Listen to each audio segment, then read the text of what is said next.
The stories of African American women, not only as leaders, but as participants in a collective experience, are integral to the her story. Are you with me? Yeah. Not history, but her story of Richmond. I can leave. Okay. No, you know, because who brought you in this world? Her. Okay. The 2012 theme for the Association for the Study of African American Life and History is Black Women in American Culture and History. So our conversation is an invitation to ensure that women of color are both seen and heard to frame the future of Richmond's past and use their past to frame Richmond's future. I left Richmond for Boston more than 20 years ago, not only to get a second master's degree, but to rediscover myself with an identity beyond my Richmond roots. While my graduate program was just a year, I prolonged my stay over a decade to explore communities and cultures and countries beyond Richmond, to experience a variety of faith practices, healing traditions, and leadership approaches that heal and nurture women, families, and communities beyond Richmond, to explore notions beyond race, of culture, of class, and gender, and the politics of identity. It was a stimulating environment, bustling with ideas, innovation, inspiration, and impact. Very, very different environment than my hometown experience in Richmond, and very intriguing to view my Southern experience through the eyes of others and the now wider eyes of my own. No one had asked me when I was up north, like my Uncle Skip would say, "Who are your people?"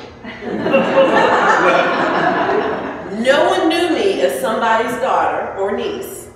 More importantly, I gained depth and perspective on what it means for me as a woman of color in the context of the North, the South, and the African diaspora and the globe. I returned home with some trepidation. Richmond is changing, and it still struggles with change. However, I returned as a changed woman. As a child, my experiences beyond Richmond were limited to summertime trips up north to visit friends and relatives. Up north was the opportunity to go to first-run movies rather than to wait many, many months later when they were finally shown at the colored Booker T movie theater on Broad.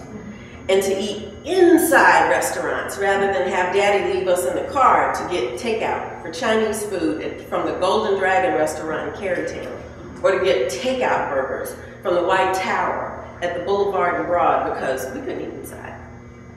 And we could actually try on clothes, what a concept, rather than have Mom to hold them up against our shoulders to see if they would fit.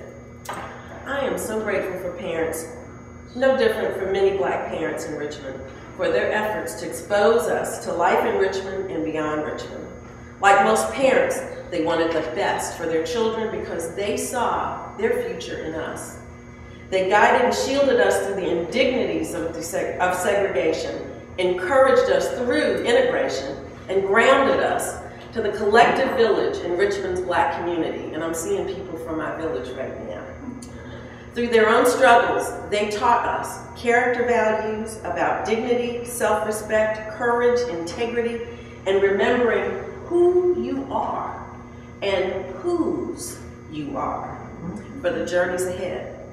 It is because of that gratitude that I returned from Boston to care for my parents and relatives in their twilight years and to come full circle with a past I thought I left behind.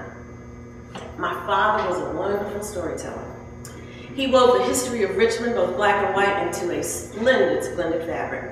Whenever he told a story, he gave out inspiration or shared a corny joke. He would say, listen, to get your undivided attention. His stories reflected his personal lived experience, greatly influenced by the women in his family, particularly his older and much beloved sister Ada. And she told him, Frankie, listen. He carried the torch of Richmond history to honor Ada's memory as he mourned her transition to the other world of ancestors in 1981. Whenever he spoke, she spoke. Ada was a proud graduate of Hartshorn Memorial College, the valedictorian of the class of 1929. Her first cousin, Alice Jackson, also attended Hartshorn and completed her studies at Virginia Union after Hartshorn merged with Union. Hartshorn women were exemplars in the church, the community, the classrooms, and in their homes. They were as good as and even better than any women, white or black, for their quality, their intellect, their leadership, and their service. To be as good as and even better than is a legacy thread for many African American families with old Richmond roots. For women, it is often an invisible but strong thread that upholds women as healers of the body, mind, and spirit, and as teachers of knowledge, intelligence, and wisdom. Tonight, I'll share family threads of her story that start before the Civil War, through Jim Crow to highlight Hartshorn's legacy at Lombardy and Lee, and the dawn of civil rights to recognize one particular Hartshorn woman's impact. These stories honor those who are not just as good as, but are better than.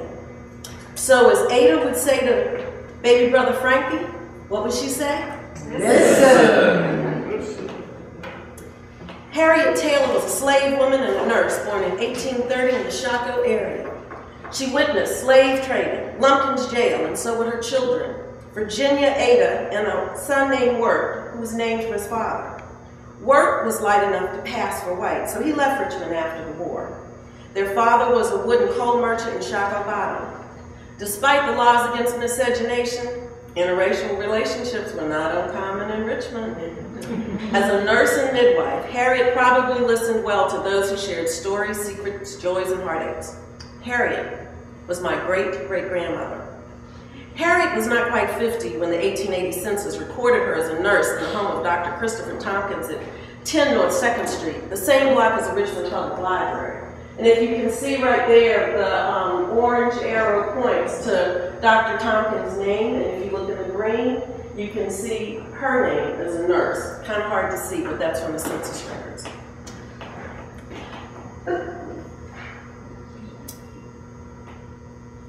An early dean of the Medical College of Virginia, Dr. Tompkins was a half-brother of Captain Sally Tompkins, the only woman that was provided a commission in the Confederacy. Captain Sally led the Robertson Hospital, known for the lowest mortality rate of any military hospital during the Civil War because of its sanitary conditions. I suspect that Harriet worked at the Robertson Hospital as well. Harriet's older daughter, Virginia, stayed at her mother's side to learn how to nurse, to heal, and how to give hope. Together they healed soldiers and people in Richmond, black and white. Harriet surely taught her that suffering and compassion embraced the human condition beyond the color line.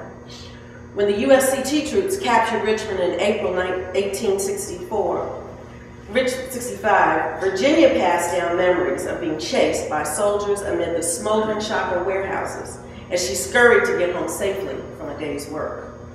A year after the war's end, Virginia married Jack Foster, a free man now, who was born like the Tompkins siblings at Poplar Grove in Matthews County. Jack worked as a porter and messenger for Joseph Reed Anderson and Francis Glasgow at the Tredegar after the Civil War. Harriet, Virginia, Jack, and their children, the first generation of Freedom's children, lived in Penitentiary Bottom at 117 Bird Street during Reconstruction.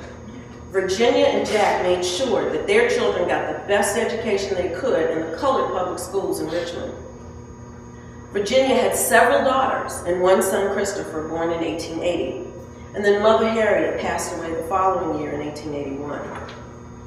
Ida was Virginia's youngest daughter. She followed her sisters Hattie and Ada Glasgow Foster and became a public school teacher not long after their father died in 1897. Ida's story is memorable because she took a stand.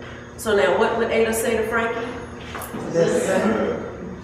The superintendent of Richmond Public Schools, William Fox, heard that name before, visited Ida's schoolroom one day in Fulton. It was a one-room school. She and the children were excited and ready for his visit.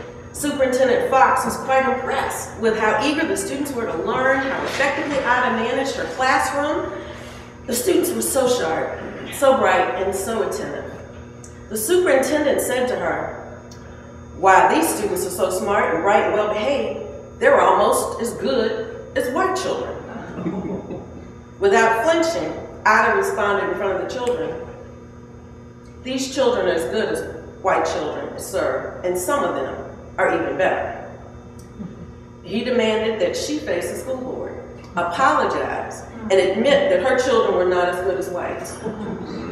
According to the family legend, she refused to back down. She believed in those children, she believed in herself. The school board dismissed her. She lost her job.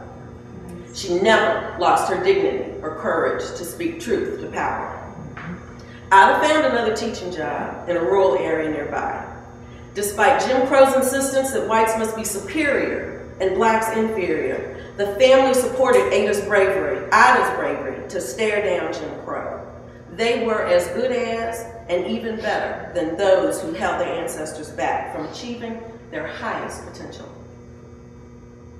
That was a decade when the state changed its constitution in 1902, legalizing segregated schools and disenfranchising the black vote. Inside Virginia's home at 1009 North 4th Street, Navy Hill, her son, Christopher, and 21 young men gathered in the family parlor to establish a men's civic association in 1901 to encourage black men to register and pay poll taxes to vote. This group still exists today as the Astoria Beneficial Club. Lucy Ann Jackson, a 1903 graduate of the Richmond Colored Normal School, was a teacher in the colored public schools and married Christopher in 1908. Their first child, Ada Virginia Foster, was strongly influenced by teachers like her mother Lucy, her aunt Ida, and her grandmother's healing traditions. Grandma Jenny told her stories about the Civil War, Richmond families, black and white, soldiers buried in Chaco Cemetery near their home. They would even walk to the Confederate home to ladies to visit Captain Sally. When Ada entered the Academy of Hartselle Memorial College in 1921, at the age of 12, she was embraced by women who had set a benchmark for her to excel, to be as good as or even better. And so it was for her first cousin Alice, who was 5 years younger. Education was central to black progress to uplift the race. Listen. Reverend Anthony Binga of First Baptist Church, Manchester, which is now South Richmond, and Reverend Walter Brooks of Washington, D.C. were firm advocates to promote education for Negro women to meet the demands of parenting in society. According to historian Evelyn Brooks Higginbotham, Northern missionaries, particularly the American Baptist Home Mission Society, responded to their call. Henry Lyman Morehouse led the American Baptist Home Mission Society as its executive secretary, coordinating Baptist mission groups around New England and elsewhere to provide funding and Christian education to freedmen in the South. Southerners feared that education for blacks would promote social equality and spoil blacks for jobs and laborers as domestics. Northern missionaries might have viewed themselves in some ways like co-workers of God, according to historian Janetta Brazard, because they were eager to mold Negroes into useful, virtuous Christians and to show them their proper place in society. The well-intentioned attitudes of Northern missionaries seem at times as paternalistic and as racist as their Southern counterparts. Northern Baptists determined that a well-educated black vanguard would set up a buffer between white Southern society and the masses of blacks.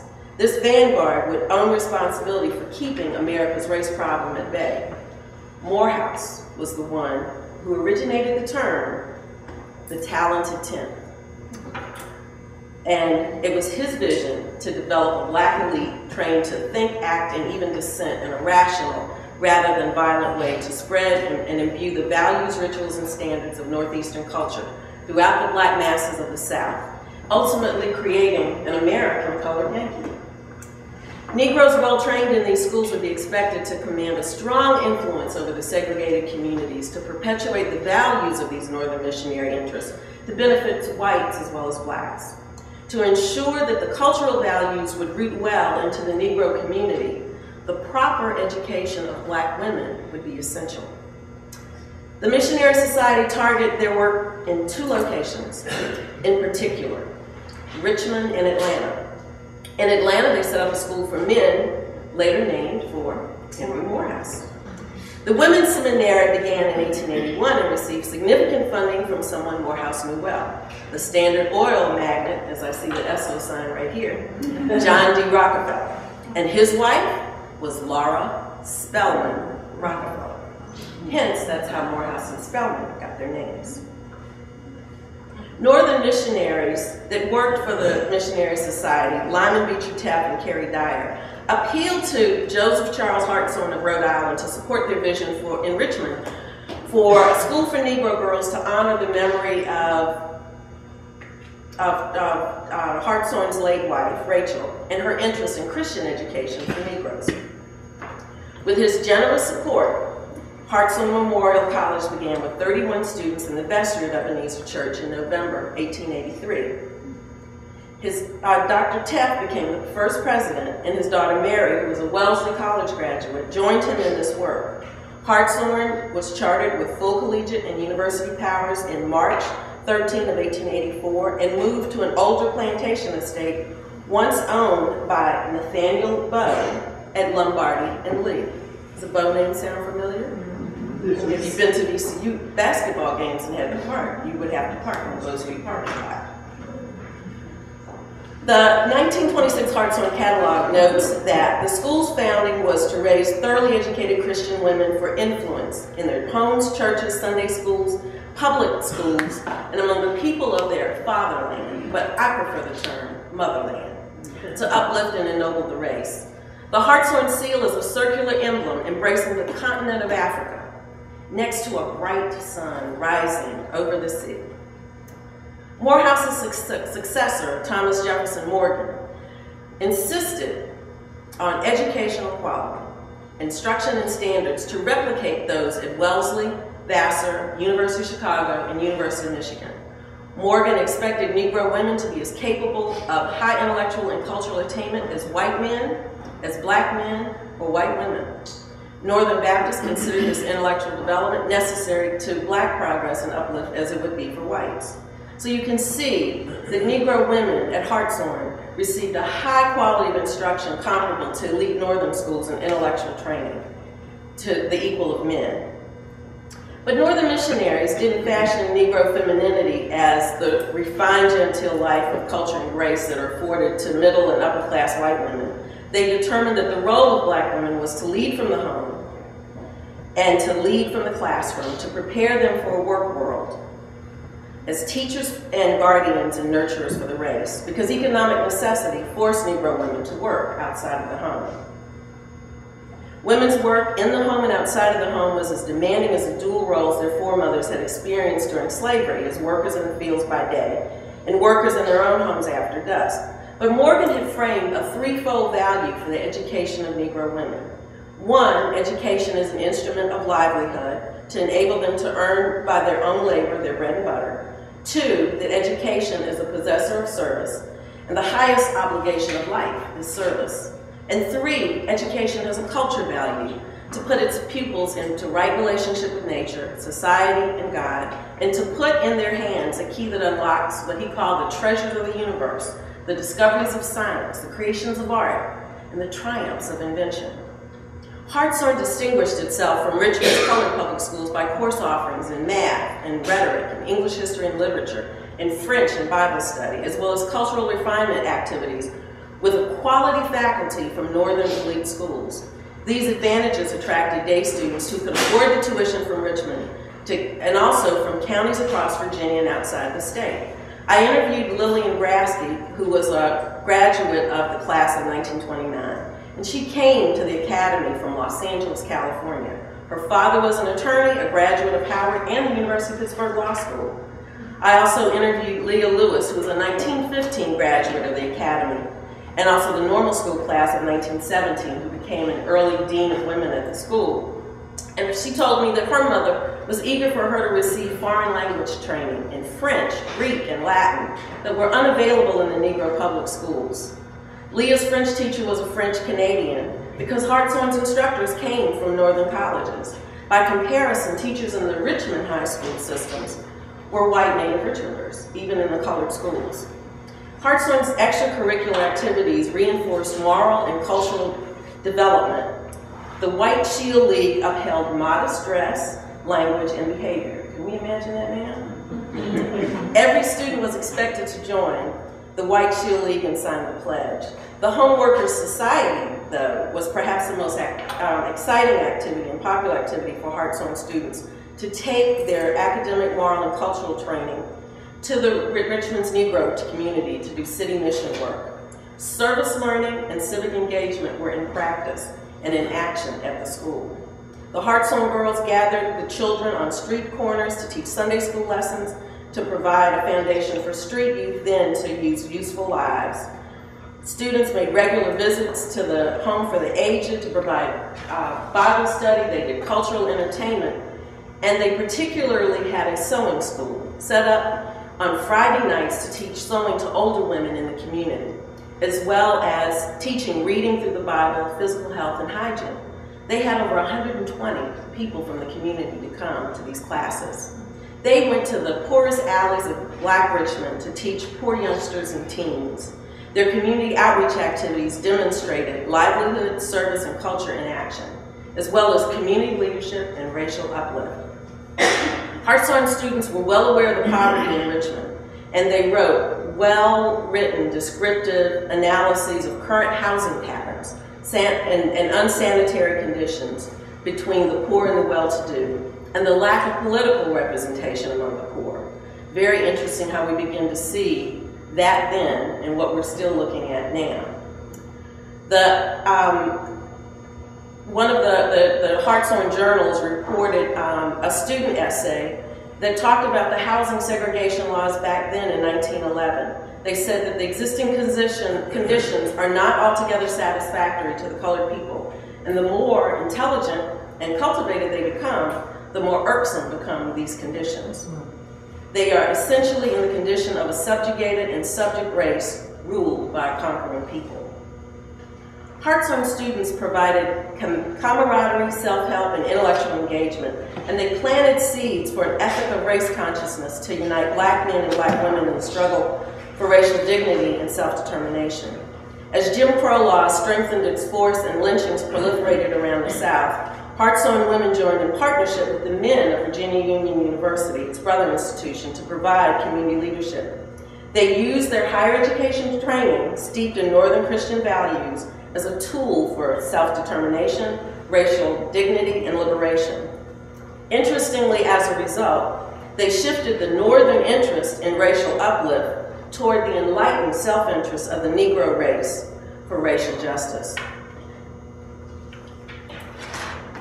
From 1923 to 28, the college departments of Hartshorn and Virginia Union were coordinated. Hartshorn women took the classes at Union with the men, although their graduation and residential activities were separate. As a side note, Virginia Union, you might know, developed from the merger of Richmond Theological Seminary and Wayland Seminary in 1889. They had not merged Hartshorn yet until the 1930s. The decision to, how can I explain this? The current women enrolled at Hartshorn were going to continue their coursework at Virginia Union once the Hartshorn decided that they were instead going to split the school and just focus on the academy instead, the high school academy. Unfortunately, that decision really wound up being the undoing of Hartshorn, because with that decision to focus on the academy, the 1929 stock market crash, dwindling philanthropic support, and competition from Negro public schools that had become a lot stronger by that time led to Hartshorn's complete closure in 1930. The last class graduated in 1930. Hartshorn graduates had a reunion that I witnessed with my Aunt Ada, and there's a solitary granite marker that acknowledges its history. The school and the buildings were demolished in the mid-1930s to construct a second high school for Blacks, named after one of the women on the board of Hartshorn, Maggie Walker. The reunion booklet highlights amazing accomplishments of the women in terms of their communities, their church work, and their families. And the last surviving Hartshorn girl happens to be in Richmond, and her name is Frances Warden Lambert. She's the matron of the Lambert family. In a nutshell, for Ada, she wound up teaching Latin at Virginia Union, married Professor Reverend Miles Mark Fisher, who was the valedictorian of the Morehouse class of 1918.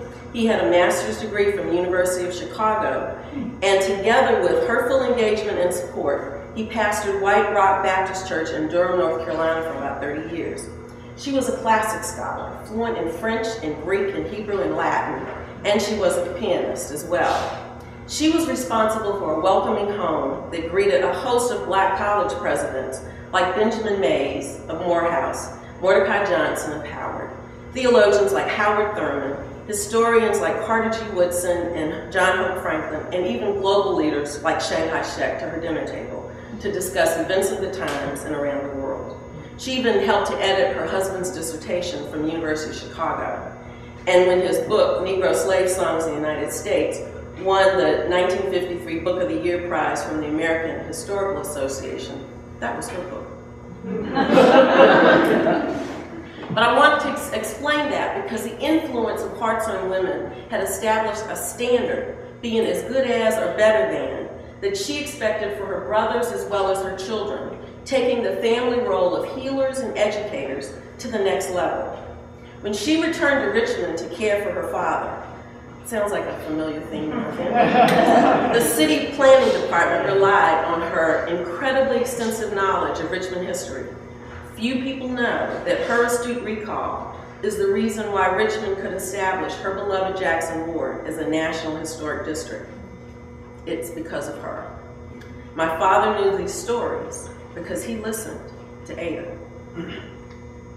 Her cousin Alice, who was born on top of her father's pharmacy, which was at 835 Lee Street, was also a Hartson graduate. Alice was also told that she was as good as and even better than to counteract the indignities of segregation and white supremacy.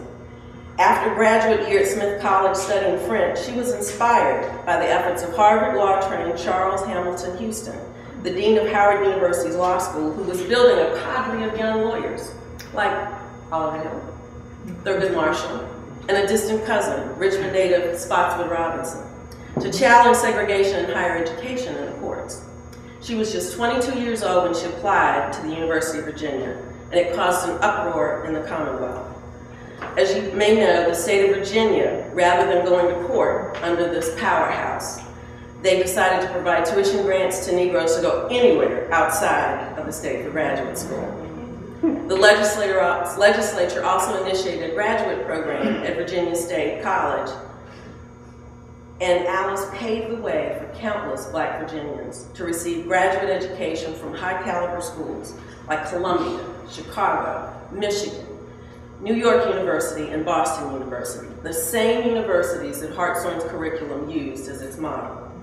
A host of black Virginians possessed training, skills, and intellect that prepared them to be clearly as good as, and most times better than, those who resisted integration and clung to the facade of white superiority. Alice took her stipend and earned a master's degree from Columbia. And for a short time, she worked at Bethune-Cookman College as Dean of Women, working side by side with Mary McLeod Bethune and having the privilege to host Eleanor Roosevelt on campus. Alice married, returned to Richmond, taught at Howard. Maggie Walker Armstrong received a Ford Foundation grant, and she took her son with her when she got the Ford Foundation grant to Michigan State and to USC so that he could see the world beyond Richmond. Her son Julian is now a retired Massachusetts Superior Court judge, and he described his mother as a woman ahead of her time, an extraordinary human being and a wonderful mother, a woman of great character and independence of mind. God, this sounds like Hearts on Women. In a sea overflowing with Baptists, she swam all her adult life as a Unitarian. And I know she got friends in here to prove it. In communities divided by race or religion, she crossed barriers with confidence.